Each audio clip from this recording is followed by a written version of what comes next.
Kiwi Yarns with Brodie Kane. Kia ora te whānau and welcome to Kiwi Yarns. Today's guest is someone who has been a fixture on our screens for 30 years. Oh, don't. That's good. That's amazing. Originally, though, and I didn't know this, which is awesome, originally a stunt woman, Sara Wiseman straddles a wonderfully successful career in acting both here and in Australia. And just a little cliff note, my favourite is A Place to Call Home, whilst at the same time helping pave the way for young up-and-coming actors and fitting in some remarkable life adventures like walking El Camino del Santiago, silent retreats, Outward Bound, and exploring the Yosemite National Park. Sara Wiseman, welcome to Kiwi Yarns. Oh, kia ora. Now, a genuine how are you is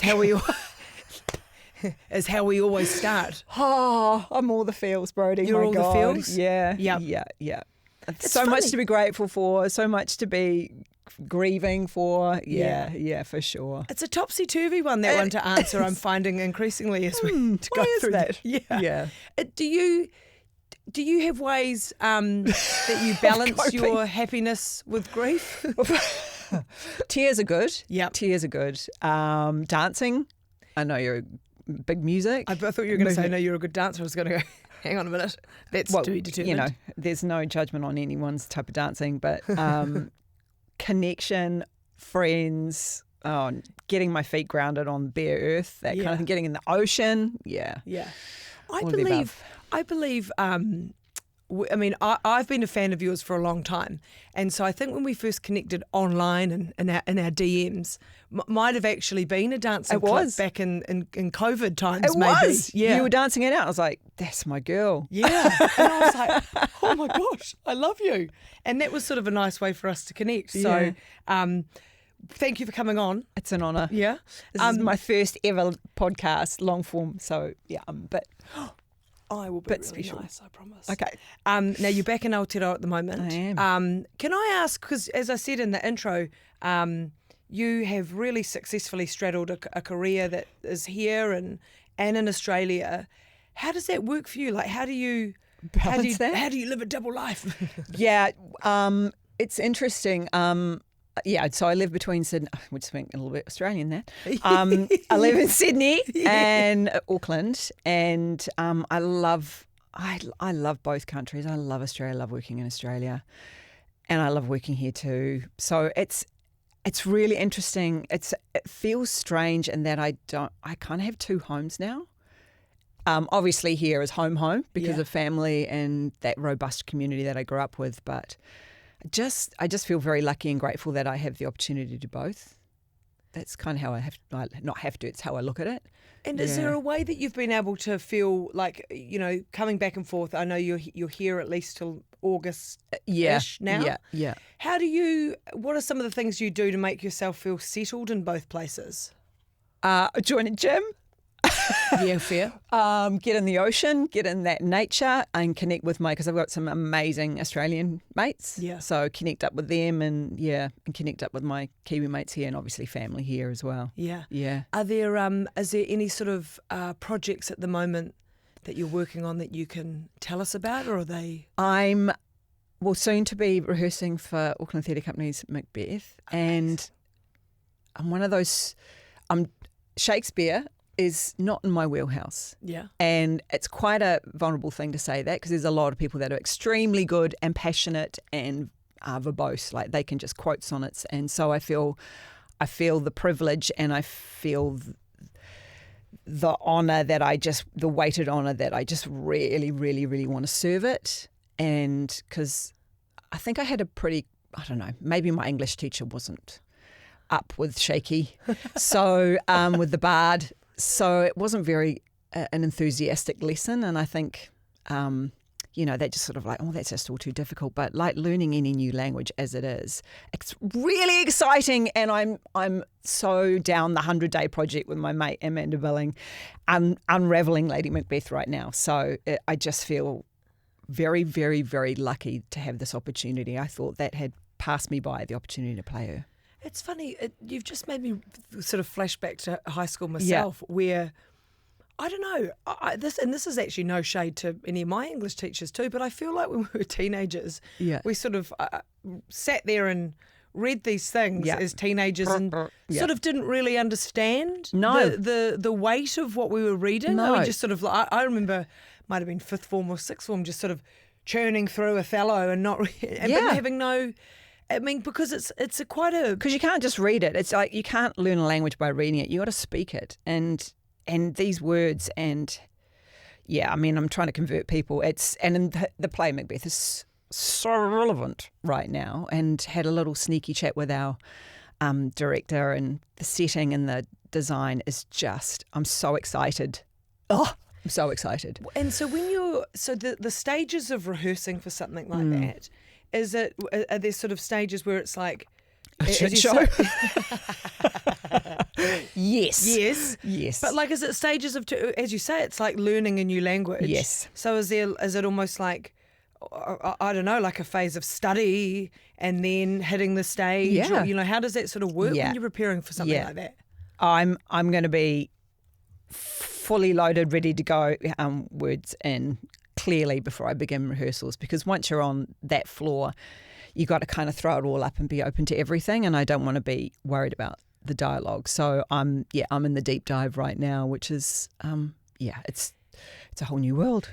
And so when you're doing something like that, is there other things that you're working on that make that quite difficult to go from like character to character? Or for this, are you focused on that? Or are you like, oh gosh, I've got to go and un-Shakespeare myself and go and read something else? Or... No, because I'm also taking acting lessons at the moment. I was like, I'm just going to go and do my mate's class. You're taking acting lessons? Yeah, just keeping things churning, keeping the wheels turning, I think. That's amazing to be I mean, I don't know if I would have assumed that at your stage in your career with everything that you've done that you wouldn't need a lesson, but that's I love a workshop. Yeah. And so when you go to an acting class, what does that involve? It involves setting intentions and trying to get outside my comfort zone and not worry about getting it right and taking risks and all that kind of stuff that we're meant to do. I guess it's like training. I guess it's like exactly. Yes. Yeah. You can't just go to the gym for a week and then go right. Sorted. Yeah. Fair enough. No, that's actually, that does make sense. Now, stunt woman. So that's where and this is like, we're talking the Zoe Bell, Lucy Lawless, Xena era. Yeah. This is when you were a stunt woman. Yeah. How did you start? Was that like, I want to grow up and be a stunt woman, or how did that happen? I think I wanted, that it was a very delayed start into acting because of thinking I was crap at it. But I was definitely a dancer, and then went into aerobics instructing and all that. And then I don't know how I heard that there were rumours that they were needing more women for Xena and Hercules days for stunts. And I just wanted to be able to walk through customs and put stunt woman on the customs official paper, and went in. And because I wasn't martial arts trained, and you really kind of need to be martial arts trained to be good at stunting, I think. But I went along and they had me line up, and I managed to do a whole bunch of doubling and, extra stuff in the background. Met an incredible bunch of stunties who are now like world-class leaders in their coordinating and their stunt work. And just got to take on the vibe of what it was to be on set in a really great creative way without the pressure of doing lines and all that sort of thing. And that was the era when, Lucy was big in the world with Xena. And prior to Zoe coming on, there was one, but I was in training at Unitec by then for acting. And like in one of the school breaks, I had to double for Lucy. So that was like a very big honour. And then Zoe came in, our glorious Zoe Bell, and then I had to do this before CGI. There was like the full unitards with ping pong balls, that kind of era of CGI where we had to be skeletons, and I got to fight Zoe playing Lucy, aka Xena. And I was just like, it was like 3 days of really, really, really physical fights with ping pong balls all over us. And I was just like, okay, nah, she is astonishing. And she's a dear friend, and I'm just in awe of her. And I went, that's a stunty. you are not a stunty. Oh, so that was a realisation. Yeah, it was like these roundhouse kicks I'm doing. It was just went home just like, yeah. It was incredible. So I'm imagining, I'm painting myself a picture. So you're stunting for Lucy. No, Zoe was Lucy by then. Zoe I was Lucy for another character. Yeah, and so you're but we're meant to be in the dead underworld now, 2 skeletons fighting. So Yeah. hence the unitard, so that the CGI could be matching up for adding in the skeleton. And wow, and so the ping pong balls, Which is all changed now. That was Whoa. old school. Yeah, but I mean, I don't know what we look like. We never took any photos, but it's very humbling. Yeah. Yeah. Good prep for Apes. That's what that was. and so with the martial arts training and a combination of dancing and all of that, the physicality, Yeah. but also probably the mental aspect of getting everything, because would everything have to be perfect? Yeah, there's Like oh my down gosh, to, there's definitely choreography, and that's what your coordinators are for. I remember there was one time I was just an extra in a background. There was a bunch of us extras, and there had to be this big like village fight, and I can't remember who I was facing off, another stunt, and we were like, should we just wing it? We're like, oh yeah. And we ended up getting so badly bruised and knocked around. I was like, that's why there's Corey. That's Yeah. why there's Corey. Yeah. Because if I'm watching a movie where stunties, I'm using your term Yeah. now, like I'm one. I don't know why I'm acting like for people listening. I've got my fists Yeah, up. you do. You guarded. Well done. But so when we watch something, a fight looks like a fight, punch, boom, boom, boom, boom. So when you are fighting, what is like? Are any of them? No. Well, you hope can you see not. where my brain's Yeah, going? no, you've I'm got to like, learn how to sell. Yeah. Yeah. You got to sell the hit. Yeah. But Yeah. sometimes there'd be an accidental Um, hit. I mean, sometimes the actors might do an accidental Right. hit or a deliberate one. Who knows, depending on that actor. But no, stunties are incredible. Like, you'll always end up with bruises or grazes, guaranteed. But yeah, no, you're selling the hit, and that's normally around camera angles that you're covering it. Right. Yeah. And so you've mentioned before as well that there was a period of time where you thought you were, I think you said a rubbish actor. So when was that? What part of your life? Oh my God, that was all of it until I went to training. Yeah? Yeah. High school and primary school, auditioning for the school plays, and they devise things and they're silly things, and it was like, I think at primary school one of them was Space Age Cinderella, so I auditioned for Cinderella and got the mute servant that walked in, took an order, bowed and walked off. And I was like, oh, okay, I'll go do something else then. Yeah. So what do you think then made you keep sort of just chipping away at it? Well, performance, I think dancing, I was like, okay, well, that seems to be going all right. Just did a lot of dance. And then was doing tertiary training, and like I went to architecture intermediate, went, no, I don't want to be that, even though I like art. I went into recreation management certificate because I liked sports. But when we went on to common, I asked, rather than to go to a sporting team or whatever, I went to TV3 to watch Clint Brown present the news of sport. Yeah. I was like, okay, so there's definitely drawn to television for some reason. And then went on my OE, did that amazing experience in America, and then came back for my sister's wedding and went to a clairvoyant. Did you? Yeah. And she said, I don't know who she is, can't remember, don't know how I found her. And she went, I see you in film and I see you on stage in a casino. I was like, okay, great, doing it. And that was it. And then I went down to a film school in Christchurch, which is no more. Yeah. And managed to intern on Peter Jackson's Heavenly Creatures. Wow. And that was the sledgehammer moment of going, I found my people. This is incredible. I just worked in all these different departments, which was amazing. And then, sitting watching the rushes, eating pizza, watching everything. And then I got to stand in for Kate while they were lining up a shot while they were doing final checks. And, that was the first time that Sir Pete spoke to me, and I stood in front of Al Bowl, who was the DOP, and for lining up. And I was just like, oh no, this is it. This is where I want to be. And you're so crap at it. What are you going to do? So I ran away to Australia. Yeah. Okay.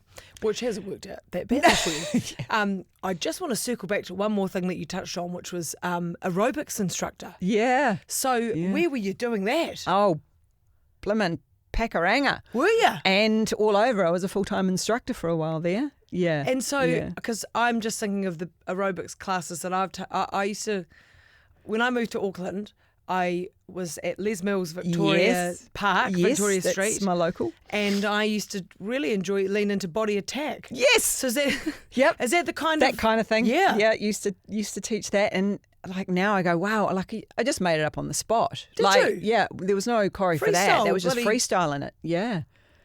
I must have been so fit. Like I'd do 2 classes back to back. Yeah. You know, you're talking. There was no mics. It was just shouting it out while doing high intensity, high impact aerobics. Because that was really, I mean, I remember when my parents, like, they were big on going to, there's a huge aerobics class movement. Well, we actually need to bring it back. Championships. I used to go to the championships. Yeah. Fantastic. Yeah, lycra. Now, what was the outfit of choice? Oh, back then that was like with G-strings and all sorts. I didn't want to ask, old but I was school. like, that was old school. That was the not leg warmers, but close enough. The vibes. Cutting your teeth here and across the Tasman is, and I know that she is a good friend and probably a dear sort of mentor / role model, the wonderful Rebecca Gibney, someone that has had and still has like this remarkable career, same kind of thing. What is the difference though working here in Australia? Like what are the qualities that you soak up of both? And incredible crews, incredible stories, both. The major difference is the scale of the budget.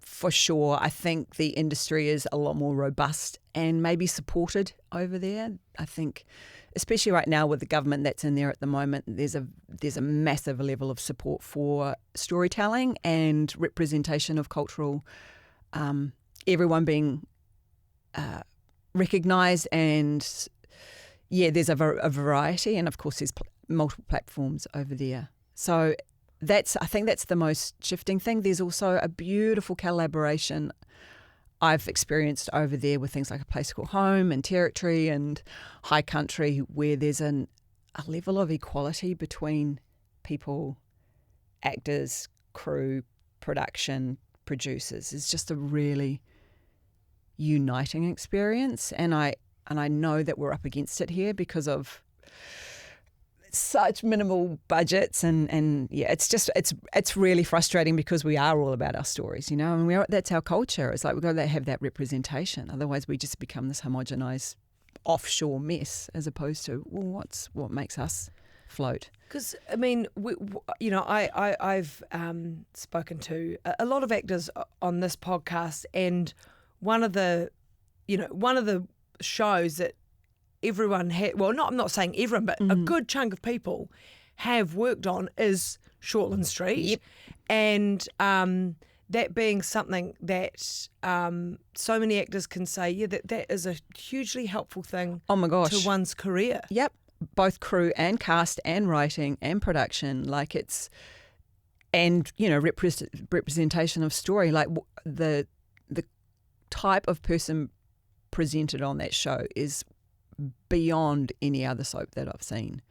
I mean, I've worked on it, had the opportunity and the honour to work on it 3 times in 3 different characters. So, I mean, it gets a lot of flack, but it also deserves some huge accolades. I mean, there is no harder working cast and crew than out there. Well, think about how long it's been on for. I know. What do you think that flack is about? Is it tall poppy or is it a mixture of... I think, I think it's the fastest show turnaround in the world. Wow. So there's a lot of script to write. There's a lot of scenes to shoot. They're shooting an episode a day. I mean, that's unheard of. And then we're comparing it to Netflix shows and these high quality multi-million-dollar episode shows. you just can't. You just can't. You've just got to take it for what it is and see at the representation. And I mean, I don't know. I know what it's like to work out there. It is absolutely exhausting. The people that work there for years on end with just like the high sheer turnover of volume of work, the burnout. I'm just like, bravo. Yeah. Yeah. One of my, as I mentioned in the intro, one of my favourite roles was you in A Place to Call Home. That was, and when did that first come? I was racking my brain because I was trying to remember at what stage of life I would have been when I was watching that. Just at Bubba? No. Was it like 10 years ago? Oh my gosh. Yeah, it's been over that now. Yeah. I was I'd gone to Australia, clearly, and I'd done a lot of work here and went over, quite late. I think I was over there at age 38, which is quite late to go. And I thought, well, I've done a bunch of work here, should be all right. And I couldn't get into audition rooms for about a year. Oh, really? Yeah, because there's a plethora of people over there they can choose. And that was incredibly frustrating. And like, I don't know what? Yeah. Okay, cool. And then I got, there were 2 auditions that came in. One was for Wentworth. Yeah. And I was like, well, Prisoner, oh my, that's it, just want to do that. Yeah. And another one was Place to Call Home. And I didn't get a call back for Wentworth, and I was like, right, well, that's it. I'm quitting. That's it. If I can't even get a call back, then I must be absolutely like, what's the point now? And I went, said to my husband at the time, I'm going for a walk around Centennial Park and I'm going to work out what I'm going to do with my life. And I just left my phone and just walked and came back. And he was like, call your agent. I was like, oh, just call them. And I'd been cast in A Place to Call Home that day. So it was a full 180. I was going to say, and Centennial Park's a big park. It's a big park. It's a big walk. It's a big walk. Yeah. I don't know what I'm going to do with my life. Yeah. And so then I'm 6 seasons of the most incredible show to be a part of. Was that would you put a sort of, I don't know, a notch in the history of your career? That's pretty extreme. Would you put a notch in the history of your career as that being quite a turning point, that role? Yeah. Oh, absolutely. Yeah. I mean, Foxtel, which was, well, it was originally Channel 7. And then, there were reasons why they didn't want to continue it. And then Foxtel, the beloved Brian Walsh, saw promise in it and carried it on for another 4 seasons. And we just had the most unbelievable fan base around the world that I still have connections with. There's still a steadfast community of people full of support for each other. But to have a show that had such incredible story, even though melodrama, clearly, not for everyone. But the themes were universal. Bevan Lee is just like ultimate storyteller over there. We had budget, we had costume, we had cars, we had sets, we had design, we had incredible cast. And it was just one of those pinch me kind of shows. And I got to have the most magical time working with my husband at the time. Yeah. Yeah. And you, then another sort of monumental part of your career, look at me throwing out big you be the judge of that. But the role for Kingdom of the Planet of the Apes. Oh my gosh. Now, did you also need some convincing to send that audition tape through, or did you need an extra push there to? Yeah, tell me about that. That was very fortunate to turn that one around. Yes, so you get the submission from your agent, and got this submission like Disney franchise, there's Planet of the Apes, and then you can audition for the mother of the lead ape. And I was like, it's one page, it was only 3/4 of a page of a thing, and it said, don't be too apey, make sure there is gesture and sign in there, so work out something for that, be a bit apey but not too much apey, and find your voice. And so looking at the lines, and it just sort of went off into my bedroom, was like, and I just got so self-conscious and just was like, messaged them and went, I don't think I'm that kind of actor. Yeah, I'm not going to put one forward. Just felt like an idiot. And then darling Bette Gibney, she's like, oh, I'm putting down this audition for this mother of this ape. And I went, oh, yeah, no, I'm doing that. No, turn that down. And she was like, why? Don't think they've asked that many people. I was like, okay. Yeah.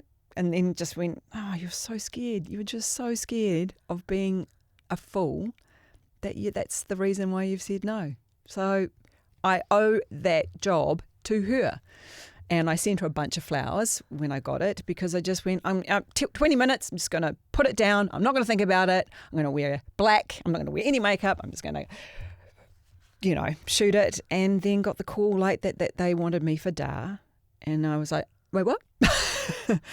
And they just had to get confirmation from the American bigwigs, and that went through. And then suddenly I'm in ape camp with a whole bunch of people from around the world.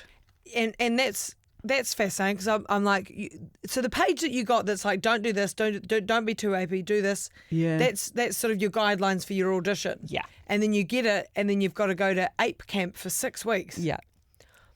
Tell me about that. I don't think that's a camp that's offered. I don't think that's many camps are offered like that. No. But for that franchise, yes. So you had to train to be like an ape for 6 weeks. Yep. Yeah, it was camp. It was absolutely amazing for bonding, like, meeting people from all around the world, all these incredible actors. And we just went downstairs at what was Fox Studios in Sydney, which is now Disney Studios, with Alain Gauthier, who's he was our movement coach for his Cirque du Soleil, French Canadian. Oh wow! And we just created our apes and our personalities over the 6-7 weeks with each other. It was so liberating, absolutely liberating. Yeah. So is that like, I don't know. Again, yes, it's all of that. So you're just essentially like sort of morphing into a character, but are you? The reason you're all doing it in a camp is to create those bonds and to create the separation that we're not just a cookie cutter ape. Yeah. We went. Obviously, I just went down the rabbit hole on watching documentaries. A lot of Jane Goodall. Yeah. We went to the Tauranga Zoo over there, and anyway, and we just, all of us, including the stunties as well, we kind of merged together and found our relationships, because a lot of us were Eagle Clan, which was, the family bond and friends. And then there was the other side of it, which were we had the orangutan, and we had the bonobo, and we had the gorillas and such. So it was just the most extraordinary way to meet the primate world and embody it. I mean, who gets to do that? Yeah. Yeah. And then how long were you filming that About one? 4 months. Yeah. Yeah. And was that the hardest role or no? No. I mean, once you're in the Weta boys. Working with Weta as well was amazing. So you're either in the volume, which is like a studio, like not like this, but just like the Kiwi exactly Yarn studio, yeah, the CGI just like that, but maybe about in here 10 times bigger. Yeah. Or we were actually, a lot of it was filmed on location, in actual location. So there were just cameras, like volume cameras, picking up all your things. Yeah. Everywhere, plus the principal photography cameras. No ping pong balls now. What was the difference for? Well, they're all just like wired up, sort of little electronic things wired up. You're still in that unitard vibe. Yeah. So very, very unifying and humbling on that first day. Once you get over that, it's like, but you've also got the cameras back looking back at you. So all the dots and everything like that. Yeah. Wow. Yeah. That's so cool. Yeah. And did you are you someone that, well, let's start with that, but did you watch the film back, and do you watch a lot of your work? You couldn't watch it. Could we watch it back there? Oh, maybe we did watch a little bit of it back there, actually, as time went on. When I auditioned for it, I actually hadn't watched the other franchise of the Caesar trilogy. Because I find, even if it's CGI, I find watching animals getting harmed really upsetting. So I was like, no. And then I did watch it, obviously. But yeah, it was just, I don't know. It was just amazing to be able to see how from dots and this and sticks, like crutches, how Weta can just transform and off your, because they call it performance capture. So they're watching your performance, and out of that will come the shape of the ape. Yeah. Incredible. What was the one that I was watching probably a couple of months ago with my niece and nephews was, now forgive me anyone that is obsessed with this franchise, which rightly so, but it was the one with King Kong and Planet of the Apes, a movie. Oh, okay. Yep. Sorry, everyone, I can't remember the exact name, but it's the grandkids wanted to watch it. Yeah. And it is the... Was Andy Serkis the Kong? Don't know. Oh, I don't know. I don't know. The kids had it on and I was like, but you're drawn into it being so real. Yeah. So lifelike. Yeah. It's incredible. Yeah. We got to, Andy wasn't available. He was directing Animal Farm at the time, but we got to have a Zoom meeting with him in one of our final rehearsals in the volume stage. And that was just like I'm so excited for his next film with Gollum, but he is the nicest, most generous, warm-hearted, because he was kind of handing over the franchise to us and got to see us perform a bit, and just to like say hi was just like, amazing. Why did I must have missed what's he doing with Gollum? What's happening with Gollum? Oh, there's a Is that allowed? He's coming here to. He's coming here. Yeah. With Weta. Oh, fantastic. Yeah, he's directing it, and I think he's actually I think he's going to be Gollum. I don't know. I can't talk to any more than that, but wow. Yeah, I don't know. Yeah. Okay. Well, I'll have to go and have a wee look at that. Yeah. Now, one of the things that is amazing about you as well is a decision to, I guess, give back. 15 years ago. Yeah. Creating and co-founding the Actors program. Yeah.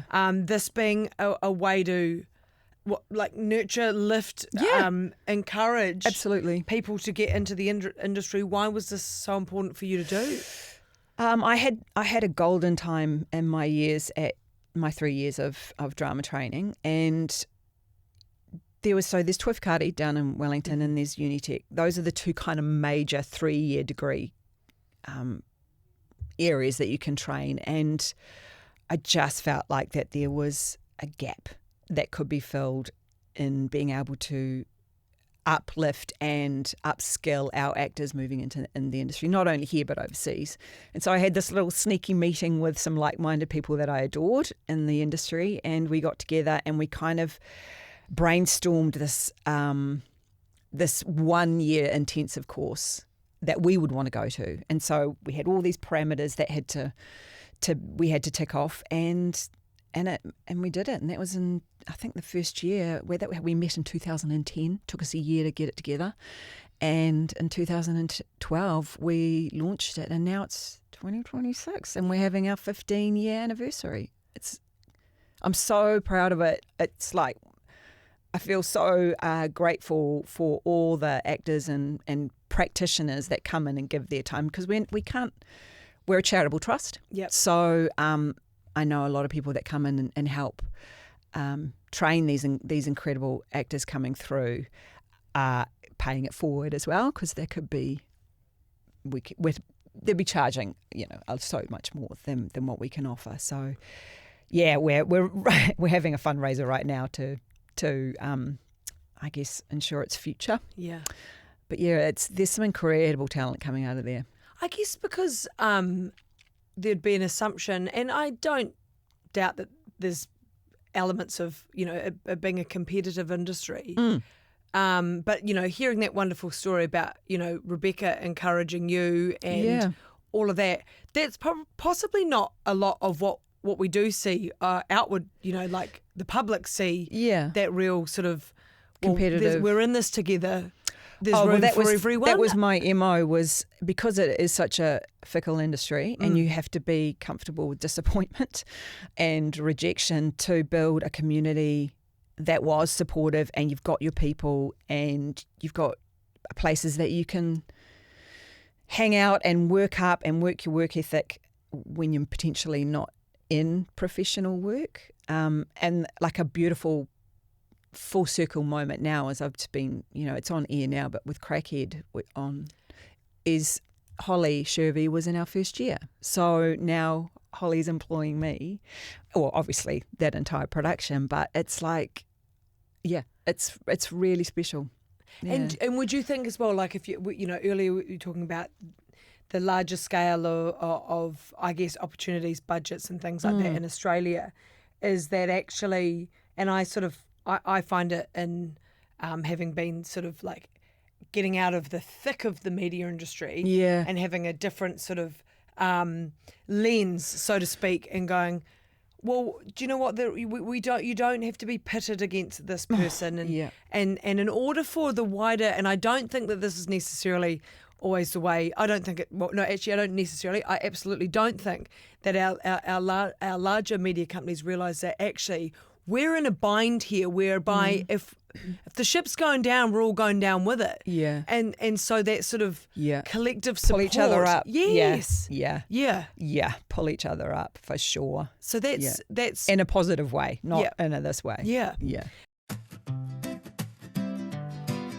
The thing that I've realised from doing Kiwi Yarns is that when people talk about the best moments of their lives, it's never about the 327th mortgage payment they made. It's the big stuff, the adventures, the opportunities they took. That's why more Kiwis like NZHL. NZHL help Kiwis pay their mortgage faster and save heaps in interest while still leaving room in life for the moments that matter, because you can absolutely have a mortgage and a life. Find out more by visiting nzhl.co.nz.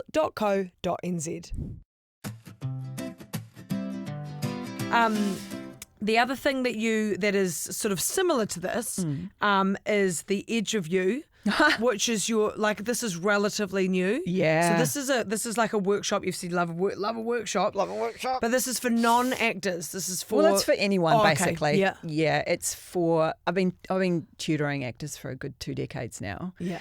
And the shift in them and what I kind of embark on trying to explore with them, which isn't like scene work, it's more getting really back in touch with the full spectrum of your emotion and who you are without all your labels and stuff.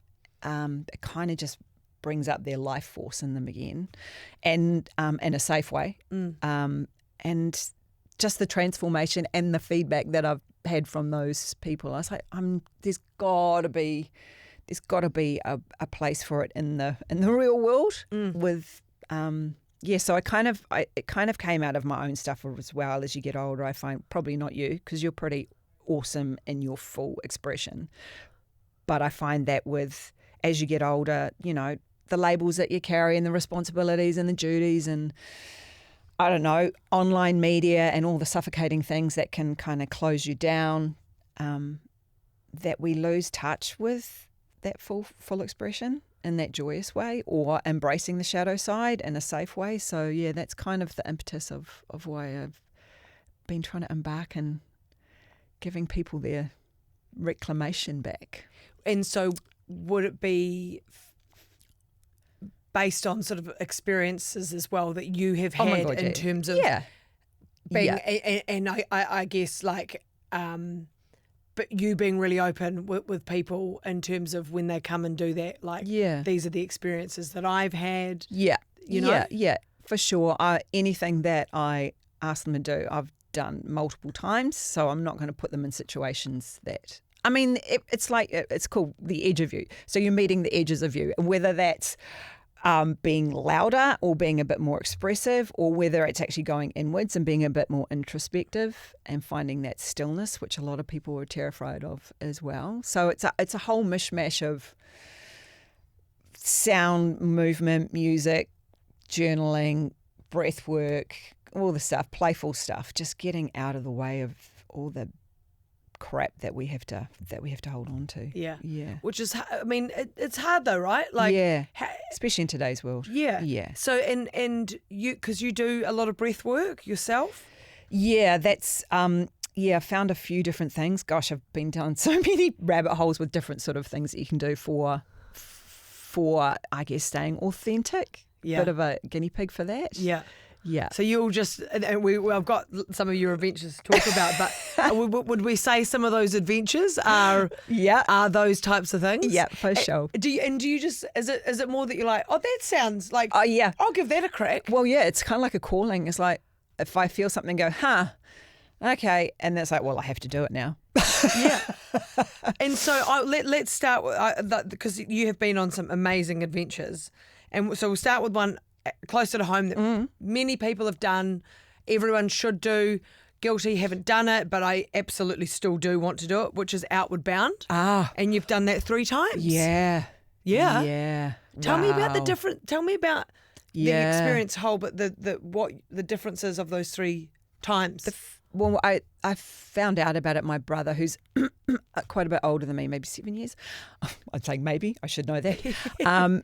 He did it through an apprenticeship. And I remember going to the train station and seeing him step off the train. And Mum went, oh, my God, look at you. He was so shifted. Yeah. And I was like, what? And I think I was like 13 or something. I was like, okay, well, I have to do that. And so as soon as I turned 18, went down and did the classic course, which back then was 24 days. Yeah. So no phones. They were a little bit more adventurous then, where on the second bush scheme, they sent you off without instructors. So you just got given coordinates and you had to find your way. They give you this is where they didn't even tell you where you were. I went, these are your coordinates and that will tell you where you are. Oh my God. And you need to get to that coordinate over there. Good luck. Bye. We'll see you in 3 days. See you in 3 days. Yeah. Wow. So that was the first time, and I had such an extraordinary time that I got so sad afterwards when it was finished. I went, well, I have to go back. I have to go back. So when I was 26, went back, and that was really, really telling because I'd had such a peak experience. This time I started to compare it. Right. And went through that whole thing of, I don't feel the same, or just different challenges, and went, oh, wow, that's the expectation for you. That can really knock your socks off. And then when I was 32, I was like, well, I'll give it another go. But I'll go in winter this time. I'll up the ante, and went in winter. And and that was amazing. Yeah. So you would recommend it to Oh my gosh. people, Yes, not just young everyone. people. And and that's like they've got so many different courses there now that cater for everyone of every age or any level of, there's scholarships. It's just, there is nowhere else like it in the world, Anakiwa. I spoke to Melinda McLean, who's the CEO, last year. Yes, actually. yes. I remember watching it. And there's, because I think they have now, they have a course that older people can do, but they quite often get the older people. No. Yep. Chuck us in the young people one, or the the normal, not Or the the normal 8-day one. Yeah. Or the, Yeah. Fantastic. Yeah. Look, a bit further away from Outward Bound was the El Camino del Santiago in Spain. Now, I've heard a couple of people who've done this. Yeah. 800 kilometres. Yeah. Solo. Yeah. Walking. Yeah. Yeah. So tell me about this. Well, I had some friends that had done it, and the calling, and went, oh, I've got to do that. But it's a long time. That's like maybe, I don't know, 4 weeks that you've got to take some time out.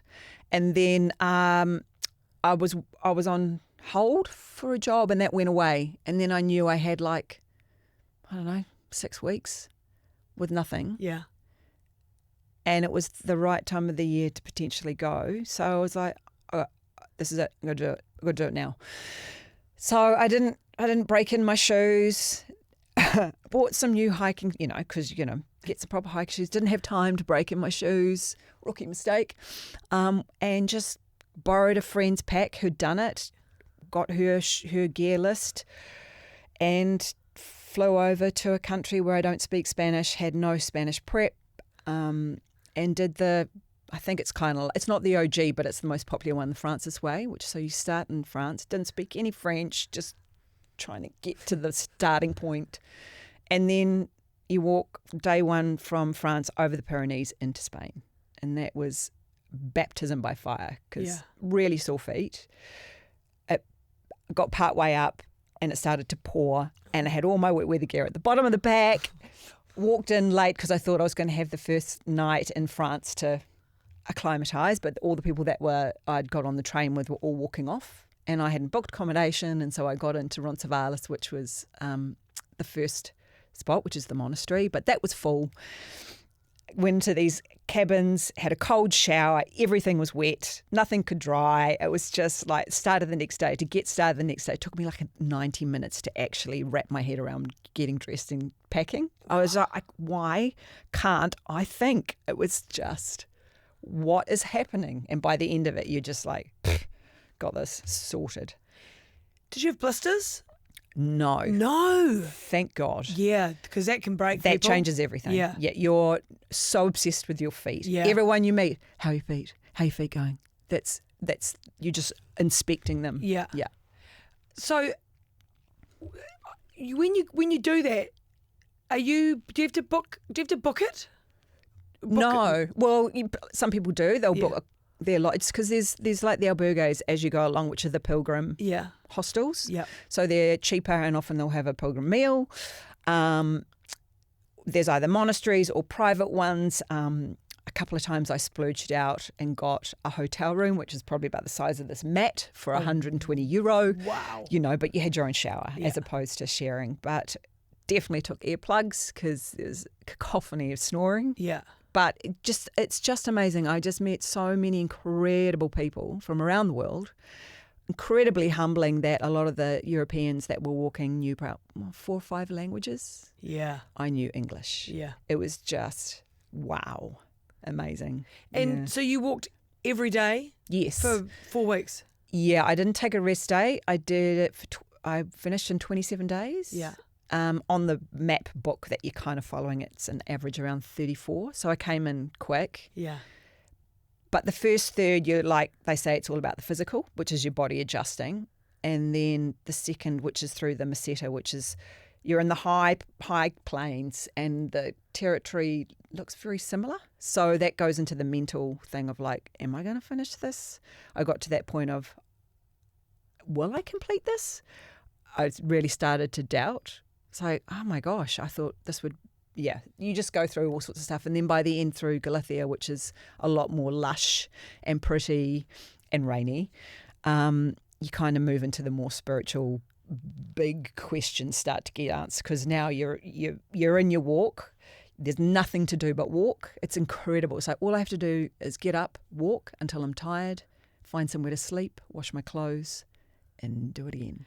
And what percentage of the time were you on your own? I mean, obviously there's other people doing it. What percentage of the time are you just on your own?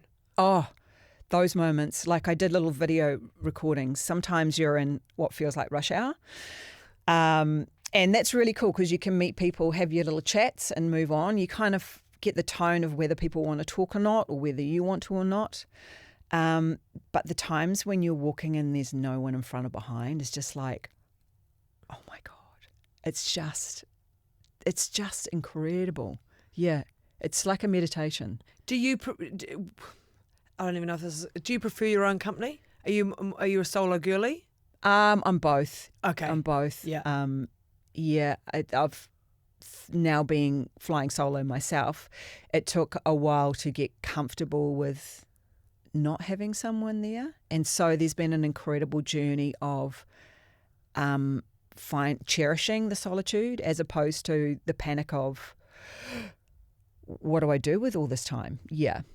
So it was really wonderful to meet incredible people like on that, but then also really nice to go, no, I just want to have my own space now, thanks. Yeah. Because you've done a few silent retreats too. Yeah.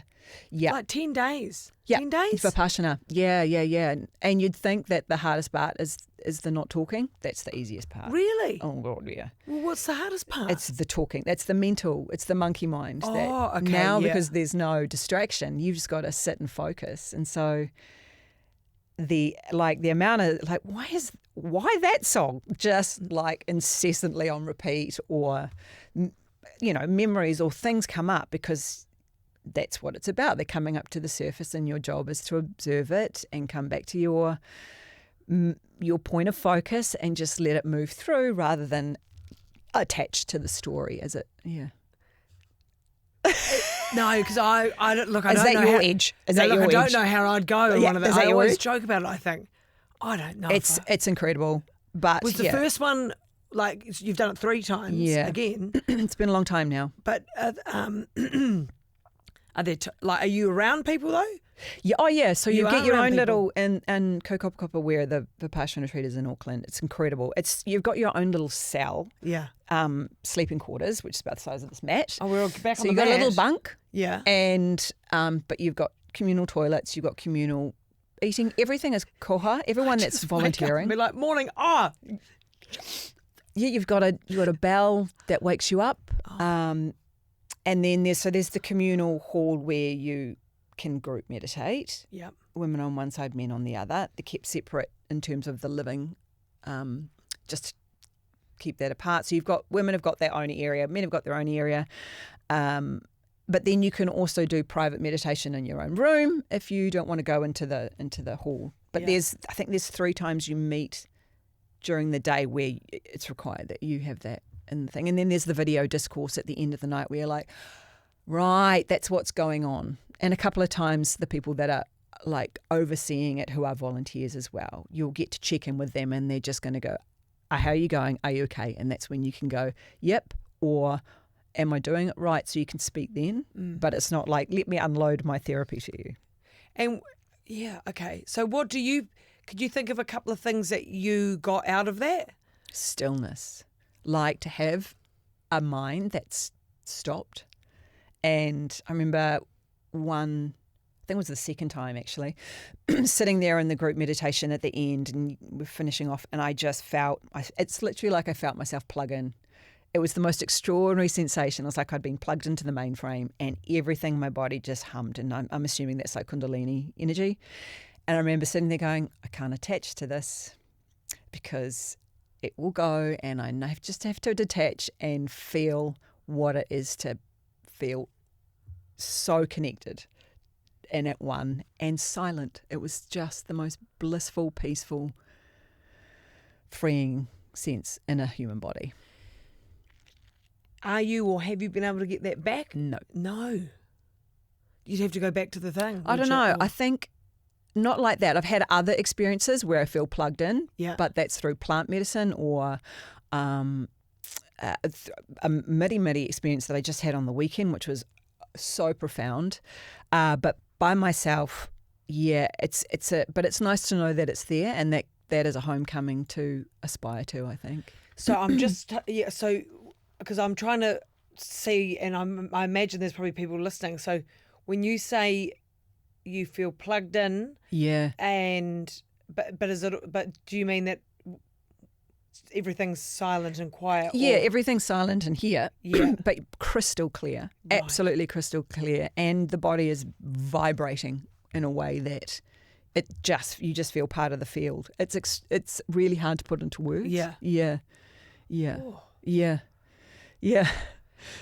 Probably how we're all meant to be all the time, Yeah. but a little bit distracted. Yeah. Well, but that, like, for you, have you found though that do you have good boundaries because you've done all these amazing things? Do you know when you're like, right, I need to go and sit down, or I need to breathe, or I need do you think that by doing these types of things and pushing yourself out of your comfort zone, that you have created, as you say, like challenges and navigations of life and mahi and all of that, and getting older, that you've put better boundaries around yourself for that? I'm getting better at that. I'm definitely, like I always say to my actors and stuff, we're just works in progress. Like, I don't think there's any ultimate sorted, brilliant, done, check, fully plugged in now. sweet, I'm all sorted. No, it's you're up against something new every day, and I'm certainly no expert in anything other than exploring human behaviour, and even then, it's like, I mean, that's my job, but I just want to be as authentic as I can in that for people watching storytellers. Yeah. Have you found that doing those things improves your acting? Yeah, I reckon. Yeah. Yeah, for sure. It all feeds into the same bucket, for sure. Yeah. Yeah. And then a couple of other places that just the Amazon jungle and the Yosemite National Park are real sort of special places that you've been as well. Yeah, Amazon, that was plant medicine. That was a calling to explore like ayahuasca. oh Yes. Okay. Yep. Yeah. So this is the is this like Jay Reeve? Oh no, he's Oh, done that. he He's did done the he did the Serenian cane toad. toad. Yes. Is this similar? Well, there's a lot of purging for sure. It's plant medicine. It's ayahuasca's a vine. It's Okay. called the vine of the dead. Yes. So, in moving through a bunch of grief in my life, I decided I was speaking to one of my runners in high country first season, and she was talking about it. I went, "Oh God, no, that sounds terrifying. Oh no, that's not for me." And she gave me a book on plant medicine and all this. So the tobacco, psilocybin, marijuana, all the plants and all their medicines and the properties of them. And I read about ayahuasca, and I was like, "Oh, okay. Oh, well, that's interesting." But of course, it originates in Peru, this vine, even though you can obviously get it all around the world. And I went, well, I just have to go to the source, don't I? I just go all in, and went to the retreat that she went to. That's because it's very, very, very, very, very vulnerable work and very dangerous work. Like people do have psychotic breaks on it. Right. Absolutely, and I can see why, having now done it, in full ceremony with proper Chapito Indian masters running it. But certainly not for everyone. It tastes despicable. I cannot tell you how bad it tastes. In what form do you have it? It's in a brew. Yeah. And it's at night, and I had there was four other guys and myself in this retreat at the time, partaking. But the most extraordinary thing out of it, other than, the experiences, it's definitely work, was being in the Amazon jungle. We were so deep in the jungle that there was it took 2 boats and a walk across an island to get there. It's not signposted because there are pirates, and just being in basically the original forest, so to speak, and you can feel it hum, and the cacophony of sounds that comes in a jungle. Getting over my biggest fear was like, will I meet big spiders? Oh, yep. That was a big one, and I saw a couple of tarantulas, and that was like, okay, hi, okay, that's cool. Yep. Got to hang out with orphaned monkeys, and it was like just so far from New Zealand. Yeah. So, of course, everyone's speaking Spanish. I don't speak that. Yeah. And went there solo as well, like 4 flights to get there, and it was crazy. And the experience itself is how the starts with I. What is this plot? Starts with A, ayahuasca. Ayahuasca. Yeah. What was that like? It changed every time. Like, you have to set an intention. So How long we're are all you- taking the same brew, but very different experiences are happening depending on why you're there and what your history is, what you're moving through, so to speak. That's why it's often used as to that. It can be really badly abused by either the people in charge or... So it's you're not mucking around with it. And the only way to move stuff through is to walk through it. So there's stuff you're like, I don't want to look at that. Don't need to look at that. And that's the stuff that's like, oh yeah, you do. So it's not for everyone. How long are you in the throes of it? In the throes? I want to say 6 hours. Oh gosh. Yeah. And you Per session. And what you, as you say, if you've got if your intentions are there. Yeah, and the idea is, obviously you're going to come up against stuff, and you're told to not run away from it and not resist it, because that will amplify it. It's just like anything or any meditation, or you have to sit and move through it rather than run away from it. Yeah, that feeling. Yeah, nah. Yeah. Look, I like to try things. Yeah. I like adventure. There's an edge. I don't know. There's an edge right there. Yeah. Yeah. Life changing. Yeah. But it's not it's not like, I'm all fixed now. Yeah. It's like now it goes into it's like going into any training. It's like, and now you have to implement what you've learned.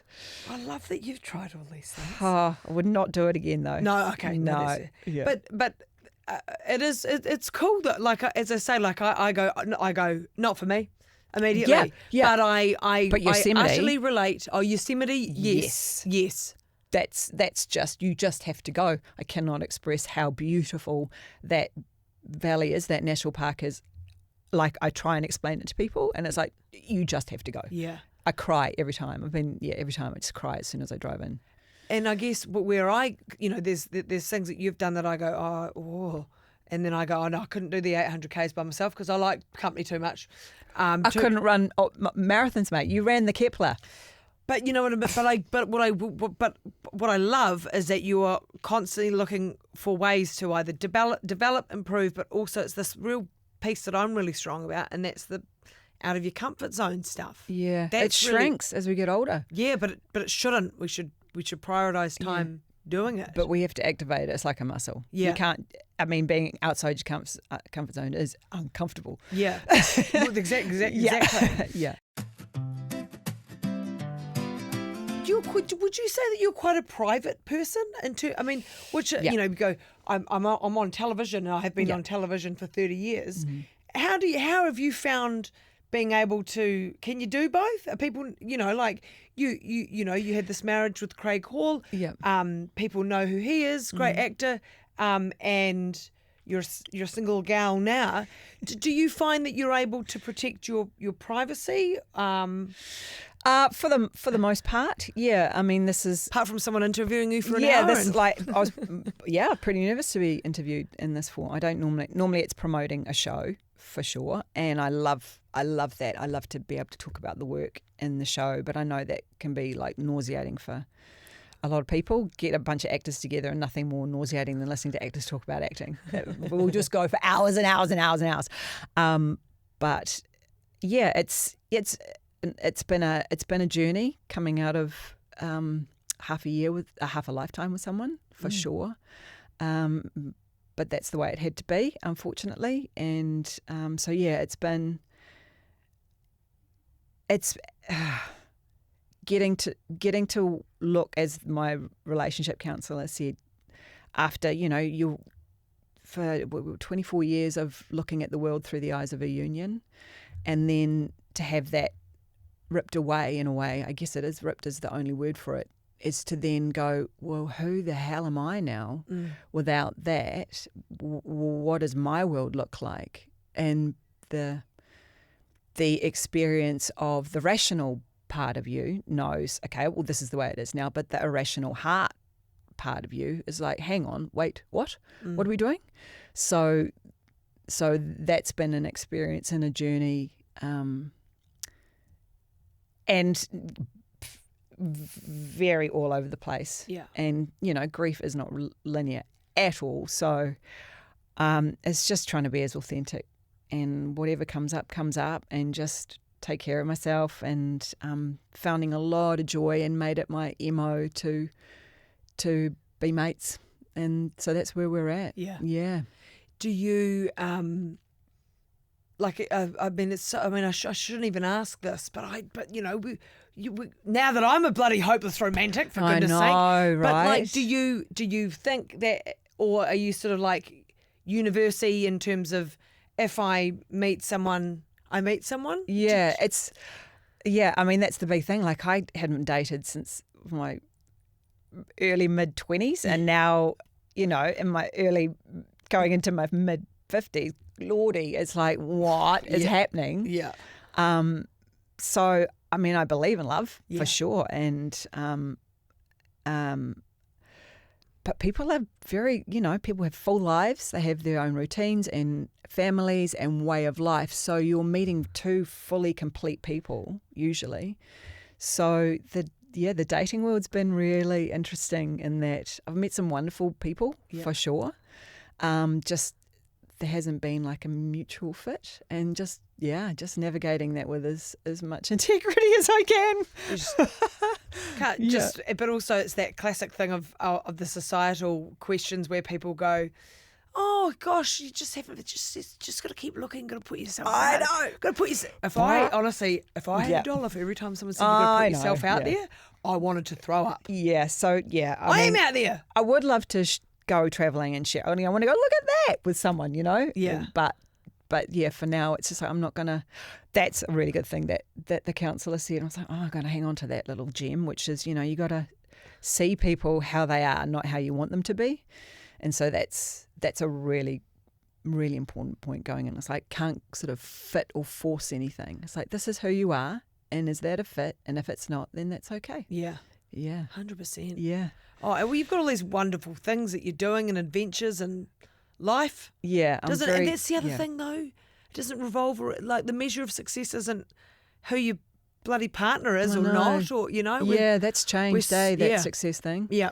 For sure. Yeah. It used to be about Hollywood. That was success, or making it or whatever. And now it's just like, I just want to tell good stories with good people. Hopefully the world doesn't blow up, and I get to do that, and I get to hang out with some incredible friends and family and walk in nature and pay my bills. Yeah. That's... Put that on a t-shirt. Put that on a t-shirt. Yeah. I love that. I'm going to give you a Kiwi Yarns quick fire questions. Yes. Question number 1, what kai is on the menu for your final feed? Very simple taste here. I would say nicely cut fresh mango. Yeah. And then go and get some freshly baked sourdough crusty bread and some butter and just crunched out on that, and I'm good. Hey, that's great.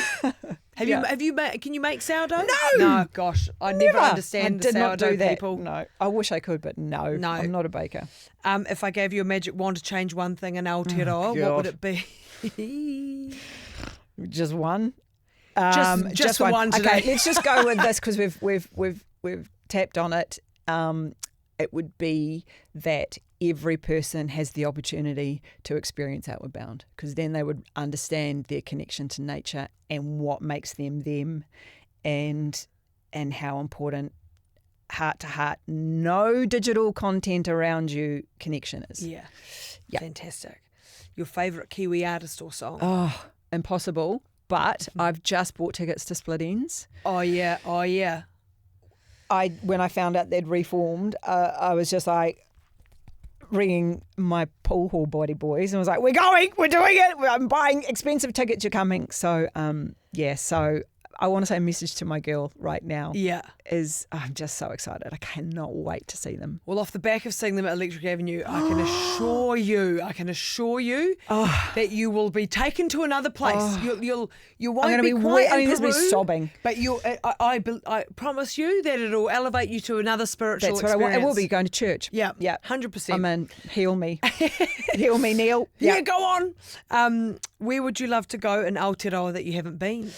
I'm a big fan of the Great Walks right now. Only just done the Kepler. That's my first one. So I want to say any of those, whether it's Tongariro or Rootburn or Milford. Yeah. Yeah. Beautiful. Yeah. They are. I mean, I haven't done all of them, but they are the ones that I've done. No, you ran them. Well, yeah, I just in and out in a day. And I just show off. No, overachiever. But people go, it's funny though. If we ever do doing, I just think of Kepler and Rootburn. The hikers see us running and they're like, what are you doing? I see them with massive packs and I'm like, you've got 3 days. I need to get out. I've got a beer. Did you go anti-clockwise around Kepler? So up and then down, and then flat? Yeah, up. Yeah. So that I was going down, but thinking of you going your knees. Yeah. Yeah. No. You actually, most people are often slower on that downhill in the race. Absolutely. Because you just got to preserve, because then you got your 30 k's out on the hot in the bush. No. Yeah. Now you're stranded on the Auckland Islands, and in particular Disappointment Island. 5 things that you're taking to avoid being disappointed whilst stranded. I tell you, I'm not disappointed at all. That just sounds magnificent. I think it should be rebranded Magnificent Island. You should be like, I put a retreat on there. Yeah. I would be taking hiking shoes. Yes. Probably broken in. I would be taking a best mate. Yeah. To go, look at that. I would be taking a film camera with maybe multiple rolls of film. Can I add that as one thing? Yep. So I can't look back on it. I have to get them developed to see. What's that? Is that 3? Something warm and cozy to sleep in under the stars. Mm-hmm. I'm assuming I'll get rescued at some point, so that'll be right. And then like something like a water container so I can get my fresh water from the stream. Yeah. And then some scroggin. Scroggin. An unlimited, just like from Harry Potter, Scroggin? just yeah. Perfect. Like that. I don't know. Yeah. I love it. Well, look, thank you for sharing my your God. adventures and experiences and for coming in and doing this. I've fangirled, we've connected. We've danced. And I love that you've come to do this. So We thank even you. wore similar tones. Like, for I people that are mean, watching, what the the actual? Different shoes, but your toenails Yep, match my shoelaces. that's the ocean. That's the ocean. Yeah, fantastic. But yeah, thank you so much for coming on. Oh, Kiwi it's been an Yarns. honour. It's And been an your hair honour. looks fabulous today too. Oh, by does the way. it? My God, yeah, it looks real good. Thanks. You're welcome. And thank you everyone, as always, for watching or listening. That was Kiwi Yarns with Sara Wiseman. We will see you back here next week. Kiwi Yarns with Brodie Kane.